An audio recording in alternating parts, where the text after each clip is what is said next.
Hi, doctor. Are you currently seeing patients with shoulder pain? What about frozen shoulder? What if I could teach you a neurological treatment system in which you could literally take a person from frozen shoulder to a full range of motion in 2 visits? And this system is so powerful that we guarantee results in 2 visits, or we don't accept the patient for care. Hi, I'm Dr. Andy Barlow. I'm a board certified chiropractic neurologist. I also carry a fellowship in functional neurology, and every Wednesday night at 5 p.m., I'm giving a 1-hour seminar free of charge. I'm here to help you. I'm here to help your community. I'm here to help our profession go to the next level. I personally look forward to seeing you every Wednesday night. I want to completely change your life and change your community's life. And I can help you do that because I've helped hundreds, if not thousands, of doctors from Europe to Canada, all the way to New Zealand with these types of health issues. Okay. So I look forward to seeing you Wednesday night at 5 p.m. Central on the webinar. Have a great day. I look forward to seeing you on the internet.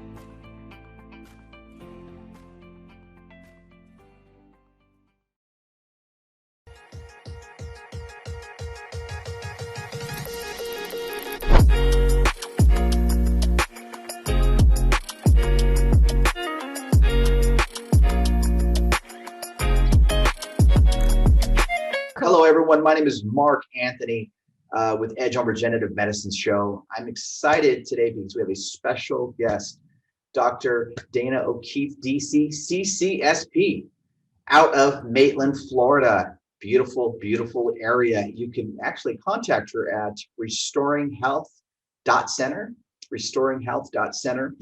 And today we're going to be talking about one of the most important things that a lot of doctors and people don't talk about. It's the gut brain, functional medicine and neurofeedback.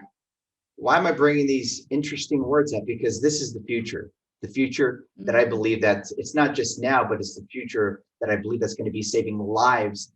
And many people need to really pay attention to this because the gut brain, I feel that is being ignored. And today we're going to be talking about that. And I just want to say thank you so much, Dr. O'Keefe, for being here with us today. Oh, absolutely. It's my pleasure. I'm really excited to share all the little things that are in my brain. It's I used to be a teacher, so for me, it's like, just go ahead, ask away, and I'm happy to share. Well, tell us how for one thing, how you got into, I call it saving lives, helping people and chiropractic care and regenerative medicine. Okay.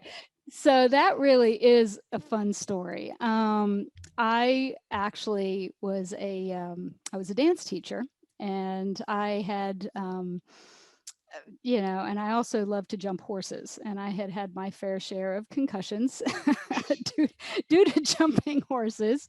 But this one day, I was running to my mom's house, and she was in the hospital. I was going to take care of her dog, and I threw the food down, and I came up and I whacked the back of my head, knocked myself out.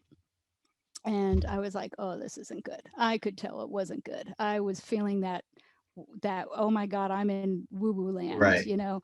And so I just kind of like, I didn't want to go to the hospital. I just left it. And that happened on a Friday. And by Monday, I started slurring my speech, and I kind of felt like I had this tunnel vision. And I was like, yeah, I sounded like Rain Man on 4 martinis. It just was so uncouth. And so I called my chiropractor because I was like, being a dancer, I was very much aware of, hey, my neck doesn't feel right, So I figured, well, maybe I just did something to my neck, So I called my chiropractor, and and I didn't remember it because I was in woo-woo land, She told me to go to the hospital. In the meantime, I thought I had an appointment. So my friend calls me up, who you met, Kelly, and she says, are you going to see, your doc? And I said, yeah. And she goes, well, how are you getting there? I'm like, I gotta drive. and she's like, how about if I drive you? So she picked me up, and I get there, and Dr. V looks at me, and her eyes got like saucers, and she's like, you're going to the ER. So went to the ER. Miracle, man. I was in and out of the ER in like an hour. Wow. With the CT scan done. And basically they're like, yep, no brain bleed, sent me back to the chiropractor, right? So And Dr. V does things a little different. She uses instruments, so there was no concussion or anything. And she worked on me a little bit. And in 20 minutes, I started talking normal. And I was like, what? I mean, I always knew that chiropractic could fix my achy dancer body, right? But I never really thought about the neurological implications of it, never crossed my mind. So I did about 2 months of research and wrote a 22-page proposal to my husband Oh, because I felt like I needed to go back to school. And wow. so, and you don't really do that. You don't jump into that lightly, you know? So I wrote this proposal and I thought, well, there's one of two things. Either this is my path or I just hit my head too hard. Exactly. And both were very real possibilities. So long story short, off I went and became fascinated. I love chiropractic. It was absolutely wonderful, but I became more and more and more fascinated with the fact that we have such um, a gap in our health care that folks don't really have an option as far as where do I go if I've got something wrong? I don't necessarily either need medication or want medication. I would rather a holistic approach. Mhm. And so I've worked on my internal medicine diplomate and continued down that rabbit hole. And as time went on, I Right. just pretty much just do functional medicine, which is I run lots of blood work, I run stool analysis, I run all kinds of, I'm a big believer and I'd rather test than guess any day. So I take the time to sit and read these tests and study the tests and come up with a care plan that's going to incorporate diet. It's because you have to. You absolutely have got to pay attention to diet. It's going to probably incorporate some supplements, you know, if you need them. You know, exercise. There is not much in life that exercise can't help, you know. In some way we were meant to move, you know. There's if you want to get super basic, when I teach courses at my church, I'm like, okay, super basic, right? What do you need to stay alive? Well, you've got to eat and drink something that's healthy, Yep. hopefully, right? You got to breathe, you got to sleep, you got to move, and you got to poop. And those things are absolutely required. Without those, you're going to have problems. And so enter functional medicine, folks come in, they usually have issues with one or more of those little areas. So I'll pull together a care plan and I'll incorporate, depending, you know, if Mhm. I've got someone who comes in with bad anxiety and depression, well, of Mhm. course, I'm going to look at their adrenals, I'm going to look at their gut because of the gut brain connection. And I'll probably have them, we'll probably do a brain map, you know, to see, can I see the anxiety, depression? Has it actually changed the brain waves, you know, in the brain? And we can train that. And so I can help them with their symptoms while I'm helping them get better, you know, over the long haul. So my goal is to help them regain, but also maintain their health. You know, my thought is I don't, you know, I get patients like, well, my doctor told me I have to be on this medication the rest of my life, you know, and I don't know. I just don't picture God up there going, oh, yeah, I knew I forgot to give him that med. Dang, you know? And so I think our bodies they're meant to heal. They're meant to, you know, but it's, what are we doing to them? And Right. how are we taking care of them? Do we even think about it? Do we even think about what self-care should be? Mhm. We know how to take care of our lawn and we know how to take care of our car and we know how to take care of our house and, you know, but we don't really think about, like, we know, yeah, let's do laundry, we clean the clothes, right? We Exactly. don't really think about what do you do with this creation? I mean, this Mhm. is brilliant, you Because it was know? created to heal So, itself, oh yeah, you know? absolutely. As long as you give it what it needs, you know, you're good to go. And we do look at a couple things here, you know, at Restoring Health. We will look at structure, you know, Mhm. because yeah, somebody comes in and they've really hurt themselves, they're in pain, they're inflamed, they're this, they're that. I have patients who long term, like, okay, someone who has, you know, acid reflux, you'd be amazed if you just work the diaphragm a little bit. I mean, I've had patients where I just worked the diaphragm and they were on antacids for years, Wow. and one treatment and they're like, oh my god, this is great, I don't need that anymore. I'm like, yes, you know, I just gave you a bunch of years left and I won't go through the whole physiology of it, but yeah, you know, So, so we look at that, we have to look at stress. We have got to look at the emotional component. Would you say that's the main component you see? It would be stress? Oh, right now, yeah. Or the top, what would you say the top three? Because we can use words that are functional medicine. And I'll be honest, even someone like myself, because I mean, I'm kind of in the industry around a lot of doctors, but a lot of layman people, when they hear the word functional medicine, they're like, what? How do I know that I need functional medicine? I mean, is it an underlying, is it an underlying disease? What is it? And if so, what does that mean? Okay. So I get that question all the time. I'll be at the grocery store. What do you do? They'll see me in my scrubs. I'm like, well, I'm a functional medicine physician. What's what that? Is that? So, what's that? So what a functional medicine physician is someone who just is looking for the cause of what's going on. Right. So you come in, you've got anxiety, depression. Right. Okay. So my question is not, okay, here you've got anxiety, depression. I'm not going to just throw some supplements at it, or, a medical doctor would throw, an SSRI or antidepressant or something along that line. No. My question is why. It's always why. Okay. Why are you 7 years old and you're depressed? Come on. Yeah, there's a reason. There's a reason. Okay. So I'm like, well, if you're 7 and you're coming in and you are on a antidepressive medication, and I have patients that fall in that category, I would be like, well, okay, I'm going to look at your gut all day long.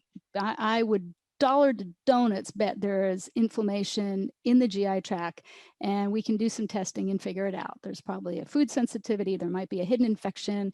My kids with ADD and ADHD, 99% of the time, I'm going to find hidden infection. I'll find C. diff, I'll find H. pylori, I'll find a combination of them. Wouldn't you just give me a pill or something that'll just make that go away? I mean, couldn't you just give me something that'll block that? So again, understanding the microbiome, right? Oh, you are so pulling me down. Okay, so understanding the microbiome, right? We have more bacteria, quote, or probiotics, if that sounds better to you, in our bodies than we have human cells. Okay, now those little probiotics, they actually do things. They create, vitamins and transmitters, and they create hormones, they create things, right? Some good, some bad. Okay. But everything is a balance in there, right? It's like a garden, right? You want it to be balanced. If one thing overgrows, other things are undergrown, right? So when I look at a stool analysis, I'll go, okay, certain things are not supposed to be there. Okay, C. diff, you really don't like that there, right? H. pylori, you don't really like that there. So those are considered, I call them frank infections. Okay. Then you have bacteria that's supposed to be there, but it can overgrow. And when it does, that's more of an opportunistic overgrowth, but it can still be kind of infective in nature. So you handle them differently. Okay. Diet, especially if you have something like candida overgrowth, candida is normal in the GI tract, but if it overgrows, it can become a big bad monkey. And so that I would put a certain diet on. Candida loves sugar, so we would take you off sugar, and and then give you certain antimicrobials, herbs, and things like that that would help your immune system out, build your immune system up, and balance it all out again.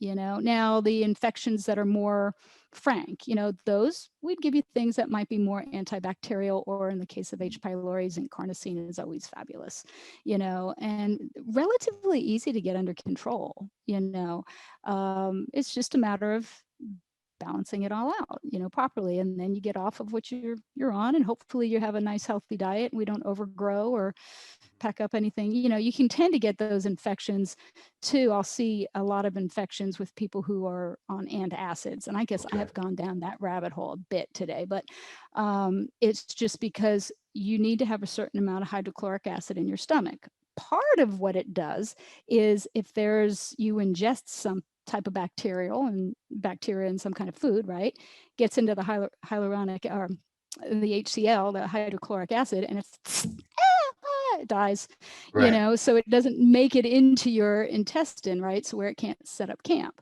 Mhm. So, I find people who are on those antacids, I'll test them and I'll usually find some kind of, at the very least, opportunistic bacterial overgrowth, but I usually find frank infection, based on that. H. Mhm. pylori is super common anyway, so it just depends, I guess that's the answer. It's every patient is different. Mhm. I don't treat conditions. So I could have 5 patients with the same quote diagnosis, but they're all going to have a different care plan, if that makes sense, Okay. because they're different.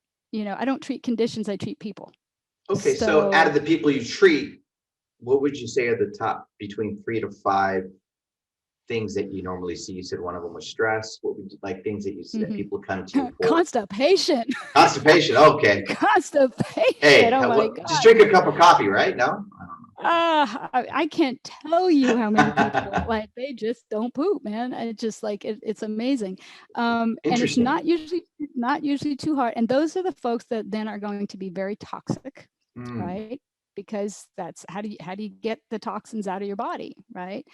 So, and toxins can cause inflammation. So the 3 things that cause inflammation in your body, which is going to be the underlying problem for everything, right? It's going to, you name it, inflammation right. is going to be the underlying problem. So what causes inflammation?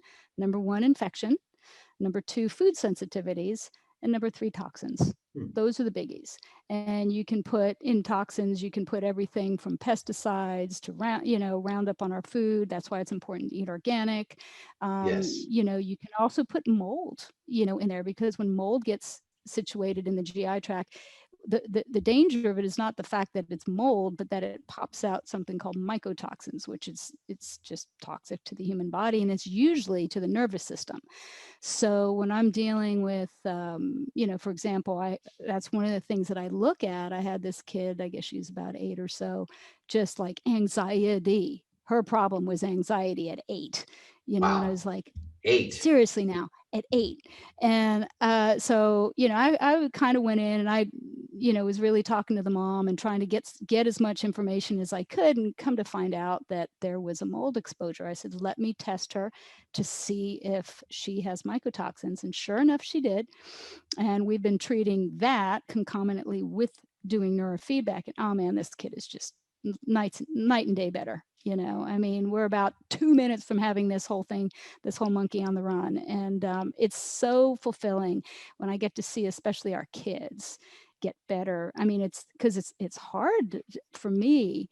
I'm 58, and I'm like, I wasn't depressed or anxious when I was 8, and so when I have kids coming in, and I'm just seeing more and more and more and more kids coming in on medication for anxiety and depression at a young age, and it's heart wrenching, and so when I can get them and fix them, I'm like, yes, because this is our future. This is our future. These are our babies, and so if they're starting on medication at 8, where are they going to be at 48? Right. So, we were talking about how the different pathways get cut off with medications. And again, I'm not anti medication, but the longer you're on something, the greater the chances of some kind of a side effect, down the line, or some kind of an issue down the line. Right. You don't get enough hydrochloric acid in your stomach, you won't break down iron, you won't break down protein, you won't break down B vitamins and calcium. Those are the top 4 nutrients that your body will break down right there. And if you don't break it down in the stomach, you're not going to absorb a good percentage of it, and you'll end up with issues. That's why they say, if you take this for a long period of time, you could end up with osteoporosis. And it's because you're not breaking it down, so the body can absorb it, kind of a thing. So that's just one Wow. medication. There's others that you could go down the line for. So again, I could have 5 patients, 5 different the same condition, and depending on things like what medications they're on, what their diet is like, we're going to treat it. I mean, I have some patients come in, their diet's pretty good, and Mhm. that's one thing off my plate. I don't have to go there, but more times than not, I need to go there. So we're looking, and we've got anxiety, depression is a biggie, constipation's a biggie. That is multiple reasons, you know, for that. Gosh, I guess those guys, I guess ADHD, I see a bunch of that. I could go right through my functional medicine thing. A lot of it, in all honesty, you know, like the latest patient I had was anemic. That was a antacid problem. So some of it's from medications. Um, Wow. gut issues, So gut issues. what I'm hearing from you is this goes, I keep mentioning the food. Mm-hmm. So most of these people that are patients that are in here, are, Mm-hmm. it's because of the stuff that they're eating. Sure. And so Sure. how does that, the functional medicine part, because you talk about neurofeedback, how do those work together? Or Okay. do they? So there, oh yeah, all day long, because you have, we have affectionately called it the gut-brain connection. Okay. The gut is our second brain. And I like to put it this way, when I'm talking to different patients, I'm like, gut on fire, brain on fire. Like, just kind of visualize Wow. that, right? Inflammation. The main connection is from the vagus nerve, cranial nerve Mhm. 10. Okay, so there's a feedback loop that happens there. Okay, and when you are inflamed in your gut, you will be inflamed in your brain.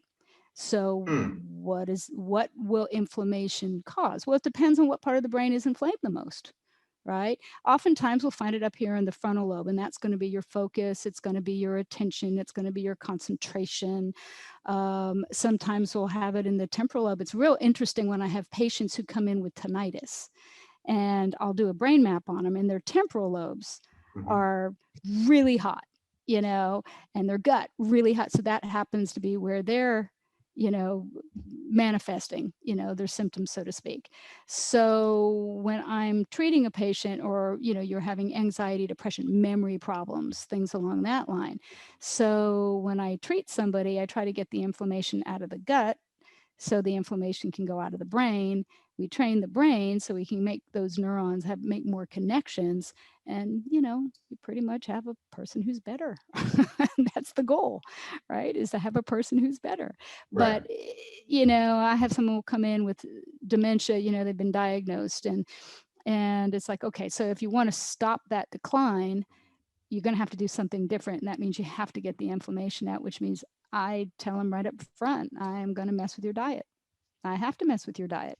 And the most inflammatory substance out there is going to be sugar. Grains are going to be are going to cause your sugar to spike. So I'm going to be, you know, going after sugar and grains, and anything that they might have a particular sensitivity to. Yeah. Sometimes people have sensitivities to food that's perfectly healthy. You know, it's like pineapple.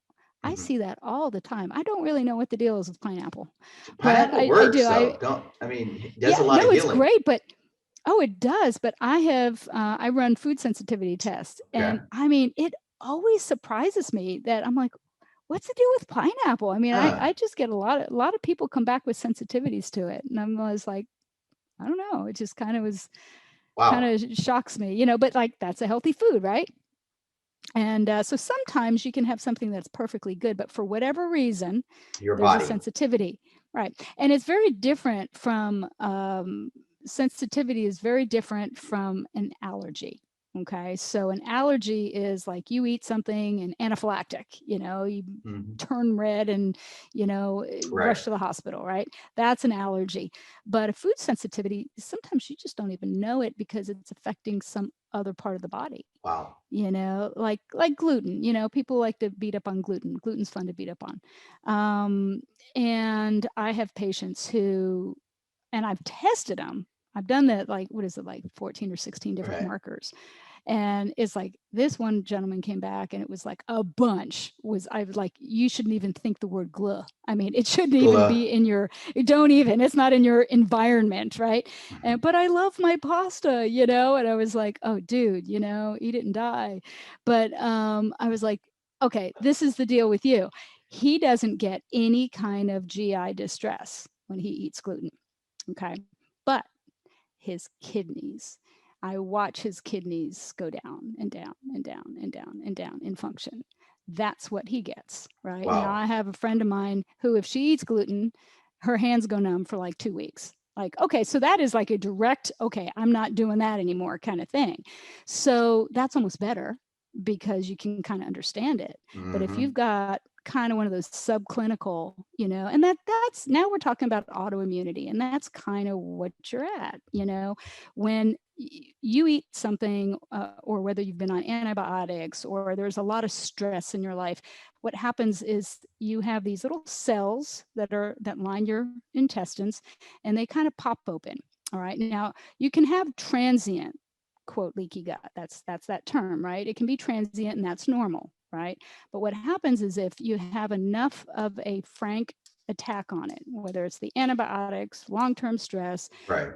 Food sensitivities, whatever, those little tight junctions pop open, and now you got a little bit more space there. And so things that normally would just kind of go in your mouth and out the other end, right? They now get out into your system. Well, they're not supposed to be there. Gluten is one of them. That is a protein that's not supposed to be there.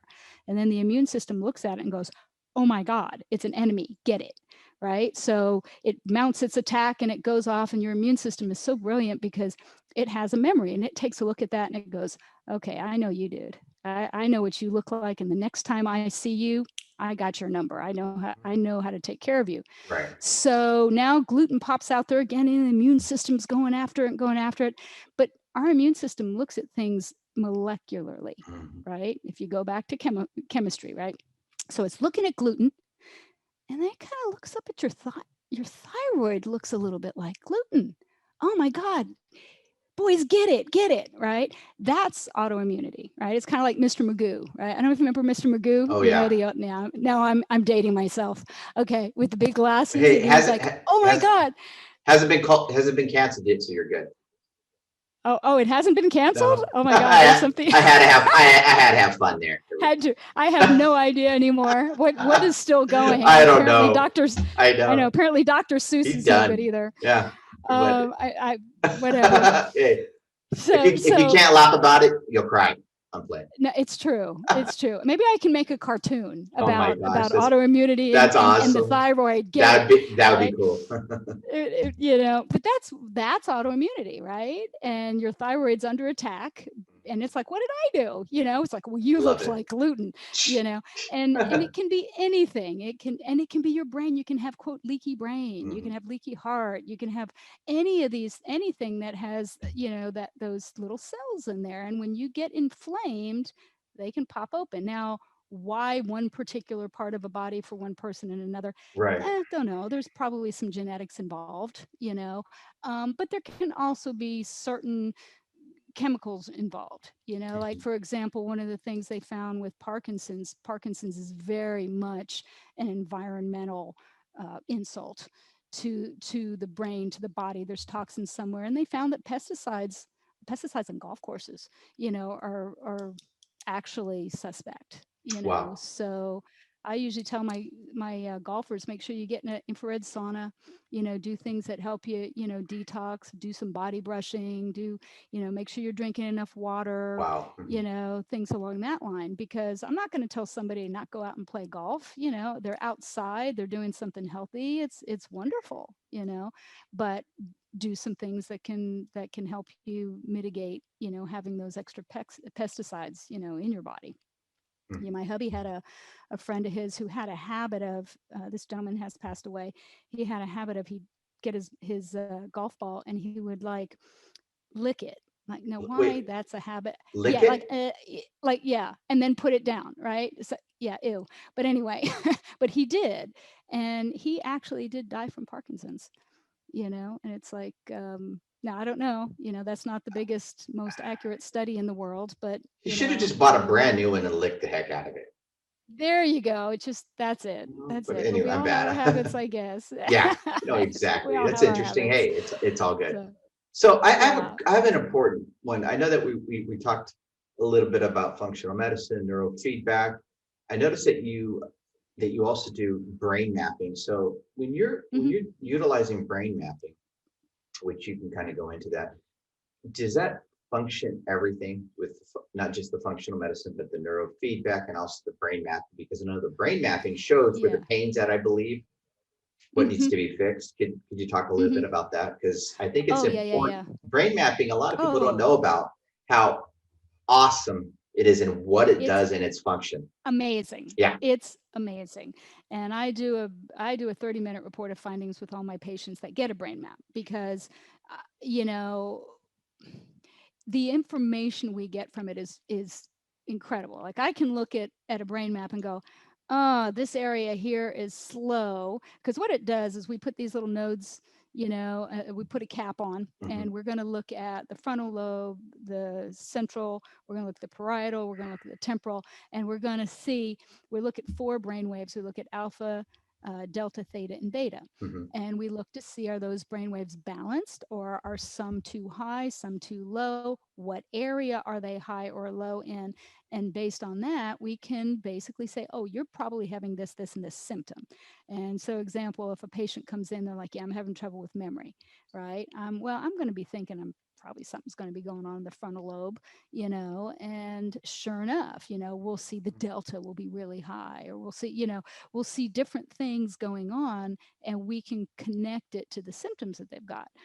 I can look at another part and go, oh man, this is really slow right here. Usually, when I see that, I am going to think thyroid.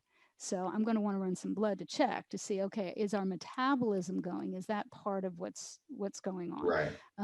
We can see anxiety and depression. We can see the alpha and theta beta wave switch. So I can literally, like that 7-year-old kid or 8-year-old kid, I can actually go, yes, I can see this on here. Yes, it's there. So what are we going to do? And then with neurofeedback, we can directly target. All right, let's say we've got somebody with anxiety and or depression. We can directly target that area with the neurofeedback, so we can get the brain waves to balance. And what's beautiful about it is, it's funny because I'll have folks come in and I always ask them, so what do you know about neurofeedback? And I think 99.9% go nothing. We are here because so and so told us to come see Right. you. And so I go, well, first of all, let me explain a little, because it doesn't change your personality. It doesn't force anything. It just basically, what we do is we take this software now, we have the brain map. We know what protocol we want, because now let's say we're going to target anxiety, depression. So we're going to work on that. And we give the patient glasses, their photic glasses, and they basically watch a movie. Now, we hook them up to the software. The software is not zapping their brain. The software is not changing anything per se. It's kind of monitoring, and if their brain waves go off while they're watching the movie, the software is like, oh, no, no, no, no. And it makes the screen darken a little bit. So you kind of have to sit up and pay attention, So you're like, huh, okay, all right. And then when you behaves, it lightens it again. So then you sit back and you're like, oh, okay, Hmm. okay. Oh, darker, okay, lighter, okay, darker, lighter, darker. And I know when I first did it, I was like, oh man, my brain must be jacked, because it was getting dark a lot. And and the next thing I remember was, like, I was a little tired that day, the first time I did it, and then I started noticing, look at all the colors, and I was like, Hmm. wow, look at all the detail. And I started noticing anxiety was going away. And I had jumped horses for years, and I had like 4 different concussions. So, that's what really got me going, oh, I have one brain. I really need to take care of it. I like it. We're good friends. Yeah, we're good you friends. know. And so it was one of those things that that was my experience with it. So I usually share that with Mhm. patients, because they're like, oh, so we'll hook them up into the little things, and they'll watch the movie, and over time we watch their brain train. It's kind of like we just nudge it. We go, come on, come on, come on. And oftentimes the changes that we make are permanent, which is great. It's great. Once in a while I'll get somebody who wants to come back and go, hey, can I do more? And it's like, sure. I mean, it's never going to hurt you to do more. I train regularly, and it's awesome. But without the brain map, I think you're really at a great disadvantage, because that brain map gives us so much information, on what the brain waves are doing in what part of the brain. And it gives us some really good hints and clues as to, is there something else going on in the body that we might want to treat concomitantly. And therefore, if you can just address everything, they get better faster and they stay better. And that's the goal, right? I've seen people that have done the brain mapping. I Mhm. mean, depending, each person's different on how many sessions you do. I know that for a fact. Right. Everyone's different. So, not one patient, they're all the same. But what I Right. noticed is there was this one a doctor that tried it for the first time, and he was just baffled because he did only like one session, and the next morning he said, "I have not slept in 10 years Oh, because wow. I've been in so much pain." Oh, So, wow. yeah, in his back. And so he was Yeah. asleep for 10 years, just off and on. And he goes, my normal morning is waking up, and he goes, and I'm a doctor. I'll wake Mhm. up, I'll take 3 ibuprofen, I'll take Oh. 2 shots of espresso. Oh, And wow. yeah, I know a doctor. I'm like, wow. And so what Right. was interesting, he started crying. He goes, this is the first time. I've never, Oh, he goes, I actually, oh, he goes, wow. I dreamt for the first time. And he goes, when I was dreaming, I was in the ocean with dolphins. I'm like, oh my gosh. So the Oh, point is, yeah, that's this is awesome. Yeah. powerful. And people Yeah. need to grasp that, Yeah. not just that, but Yeah. like anxiety, depression. And a lot of people don't realize what this also does. If you have had we'll say a bad childhood or something that has been very disruptive in your life that has Mhm. affected you to where you're at, and it doesn't matter how old you are, Mhm. it helps with that Oh, sure. majorly. So, I mean, Sure. and how does it do that? I don't understand. So if there's something that's connecting, there's already a groove in my brain that is Mhm. showing that there's pain here. I don't, Mhm. how would you explain that, or could you?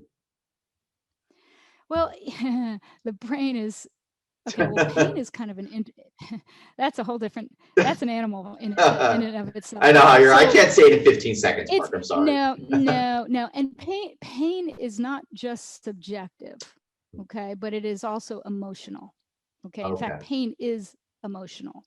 Okay, and everybody has different thresholds, right? Mhm. And so when you're looking at pain, it's like, and the brain is not linear per se, or at least I don't Right. think of it that way. I think of it as like, A plus B doesn't always equal C. That's the way Right. it goes this way and around and crossways and backways, and there you go equals that over there. And it's like when we're training somebody, if we're not seeing results, even though it seems like that protocol should work, we're like, well, let's come in the back door.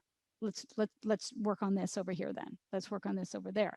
It's like PTSD is similar, right? I have patients now coming in, with everything going on with COVID, and this one gal really had lost everything, right? Right. And she came in, and yes, there was anxiety and depression, but PTSD showed up, and that made sense. Now she wasn't off at war, right? But that's an emotional component, right? So just like pain has an emotional component to it, so does PTSD, so Right. does anxiety, depression, and the whole thing. And so when you balance out those brain waves, it just helps. Now, don't ask me how the emotional component and the actual physical part of the brain works, because that is much more quantum physics, and that's way cool to study and to read. But Dr. Carolyn Leaf does a fabulous job of explaining. I think it was Switch on My Brain. I think that was the name of her first book. And if you haven't read that book, oh, you need to check that one out. You need to check that one out. It's pretty cool. So she goes into the quantum physics of our thought processes Right. and how it affects the physical aspect of our brain. So we deal with a couple of different things, Mhm. in that regard. So It's amazing how it can rewire what has been wired. So when I say that is you have, if you had a bad childhood, people don't realize that there's a I call it like a line in your brain that's saying, hey, emotional, this mm-hmm, is pain. mm-hmm, Not mm-hmm, realizing that you can iron that out and get that fixed. And a lot of people think, mm-hmm, well, this is just, hey, this is my axe. I got to live with it. Still realizing it's not yours. It's not like you went into the store to go mm-mm, purchase it, like I'm going to go buy a mm-mm. bottle of soda. And we don't realize that we can change. The sad part about this is Oh that a lot of yeah. doctors out there are saying, it is what it is. Take these pills. Now, I'm not against pills, but go for it. Right, right. Well, it's like one of the things that I did, I think I had told you this earlier, but I had a shoulder injury Oh, and yeah. I had 3 tears in my shoulder. And had an MRI, had 3 tears. I'm like, well, that sucks. And I have good toys here. So I had laser, I had chiropractic, I had, did all of that. And 3 months later, did an MRI, no more tears, but I still had pain. So I'm like, okay, that's a brain thing, right? Yep. It's like a mountain, right? It's like a mountain where the snow melts and it kind of goes down this groove and it goes down this one groove. And the more it goes down this groove, the Creates an deeper the groove indentation. gets. Hmm. Right. And so it's like I had this pattern, like my brain's like, yeah, you move your shoulder, it's supposed to hurt. Right? I'm like, well, no. And we had an argument. I'm like, no, it shouldn't hurt. And yes, it does. So I was talking to this gal and she says, well, we got this, if you train at 80 hertz, put an IR glasses up on top of your head, train at 80 hertz, that helps with pain. And I thought, sure. So I did it. The next morning I got up and it's like I went to turn the light on. I was like, "Huh? It's gone. How cool is that?" The pain was gone. And it was a brain issue at that point. It was not the physical tissue. It was an actual brain issue. It's like instead of going down that same groove of every time you move your shoulder, let's turn right and just now we have a new pattern. Now we have a new pattern and I can move and I don't have to be in pain. Right? So It's yeah, that's amazing. pretty cool. You know Yeah, what's cool yeah, about what pretty you cool. said? There was this other person that actually was a doctor, and I went to a seminar, and he was so amazed how it took away certain things that he struggled with for years. And he made a joke about it. He goes, "Yeah, I don't want to take everything away because it worked that good." Mhm. He goes, Uh-huh. I go, "So what do you mean by that?" He goes, "Well, there's certain things that I just want things to be taken away, so I want to be careful what buttons I push." So I'm like, Uh-huh. so Uh-huh. what's cool about that though, what you're hitting on, there's a lot of people that have certain struggles in their life, whatever it may be. My struggle might not be yours and vice versa. Everyone's got a struggle. Doesn't matter. It can be Mhm. smaller. Like, Right. I don't know, eat too many Doritos. But my point is that it's funny how this brain mapping can help you with addiction, which a lot of people don't talk about. Mhm. ADHD, ADD. I mean, Mhm. big time on those. I know that. Can you talk a Mhm. little bit about that? Well, I think it goes along with the same theory, right? Uh, When I'm dealing with my gut brain connection, right? mhm. Okay, ADD, ADHD, those kids, I see infection all day long and food sensitivities all day long. And not to beat up on gluten, but 90% of them or more are going to be gluten sensitive, right? So Wow. I know right off the bat that I'm going to address that. Okay. Mhm. And then we do the training where what we're doing is we're helping the brain make healthier connections, right? And that's what the neurofeedback does is it helps the brain make some Right. healthier connections so that it balances it out and it brings down those. Oftentimes you're going to see the, oh my god, high delta waves, and that's a really interesting wave. When that gets really high in the front, that's that, like, man, you feel like you got that brain fog, and I see Mhm. that a lot with that was my problem because I had had so many concussions, and I see that a lot. So I really understand that feeling where it's just like you almost like it's like thick and it's very anxious because your brain's having to work so hard to just get the information. It was, and that's why for me when I did neurofeedback I was like, oh, look at the colors. Oh, look at the detail. And it was like my brain could go, oh God, thank you, Jesus. Wow. She finally did something right for us. Oh I can just, gosh. I can I breathe. can just like, oh, I can breathe. I can do what I'm supposed to do now without having to fight through all this. Right. And, whether it comes from food, whether it comes from an injury, a concussion, whether it comes from, the list can go on and on and on and on and on, but the one thing about, like the medication for the attention deficit disorders is they have shown that their brain, if you start them on and they're young and you keep them on there, their brain will never fully develop to its capacity, Wow. which is something that, I would tread lightly with, and I mean, and I do understand that some of those kids can just be bouncing off the walls, um, but it's one of those things that it's like, let I've got one now that their doctor's trying to help them come off of it, and they're having a harder time with it. So that's why we're doing the neurofeedback to kind of help support that and see if we can get them to the point they can come off of it, and so, again, different for everybody. No, I love this. This is a great topic. And, number one, I just want to say thank you so much for being here on our show. Our passion is to get what you're passionate about, to get this out into the hemisphere, everywhere where you're at, especially everyone. I just want to let everybody know something. Right now, there's a $95 special going on. It's unbelievable. It's a new patient special, which includes a brain map, a consultation. Guys, this is cool. The doctor, and you get a consultation not only with the doctor, with Dr. O'Keefe and staff, but you get 2 neurofeedback sessions. That's like unbelievable. I'm actually shocked. I'll fly down there just for that. It's worth it. No, exactly. Yeah. I had to throw that on there, guys. Yeah. It's only $95. It's worth a cup of coffee. Come on. Yeah. Hey, nowadays it is. You throw a double latte. Pretty much. Whatever. Oh, pretty much. Yeah. But to get Yeah, your you life just- on track, Yeah, I just want to say thank you so much. And everybody out there in internet land, absolutely. I need you guys to all do me a favor. Smash the like button, share this. Let me explain. Our focus is to help. If we can just help one person, that's great. But here's the cool thing. You might not have any problems, but I can guarantee you somebody in your family or your friend does. Make sure you share this, put this on your social media, because we're focused on helping people. The website is here on the video, and also the phone number. And Dr. O'Keefe is here to help, and her staff. And this is what she does. She's passionate about getting you, that if you're off track, getting you on track. The neurofeedback is unbelievable. Today we talked about the gut. And what's great about this is that neurofeedback with functional medicine and with this brain mapping, it's like you have a whole threesome here, right here. You can't have one without the other, so. But before we leave, Dr. O'Keefe, what's one thing you'd like to say to your audience and the people that, of course, they're going to see this video, they're going to come on in? Well, you've only got one you, right?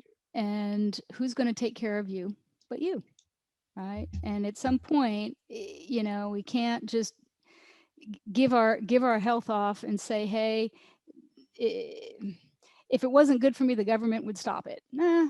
That's not true. It's not their job. Yeah, it's not their job, your job, right? To take care. It's your job, right? So, if you want to be healthy, it's your job to figure out what you have to do to take care of this beautiful gift, that you've been given.